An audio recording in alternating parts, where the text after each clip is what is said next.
જેને સાધનામાં શ્રદ્ધા છે, શ્રદ્ધયા ઉપેતઃ યોગાત ચલિત માનસઃ, જેને યોગના માર્ગ પર શ્રદ્ધા છે પણ કોઈ સંજોગો અનુસાર કદાચ એ યોગના માર્ગથી ચલિત થઈ જાય, યોગના માર્ગથી એ ભ્રષ્ટ થઈ જાય અને અપ્રાપ્ય યોગ સંસિદ્ધિમ, જ્યારે એ યોગના માર્ગ ઉપરથી ઉતરી જાય છે, જ્યારે યોગ માર્ગને એ છોડી દે છે, તો યોગની એને સંસિદ્ધિ તો પ્રાપ્ત થતી નથી. તો એને કઈ ગતિ પ્રાપ્ત થાય છે?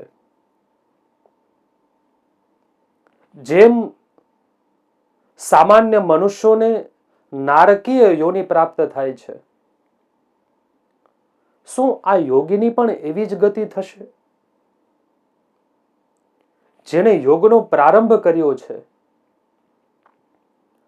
જેને સમબુદ્ધિમાં શ્રદ્ધા છે, પણ ક્યારેક કોઈક દુસંગના કારણે અથવા તો અન્ય કારણોસર કદાચ એ યોગમાંથી ભ્રષ્ટ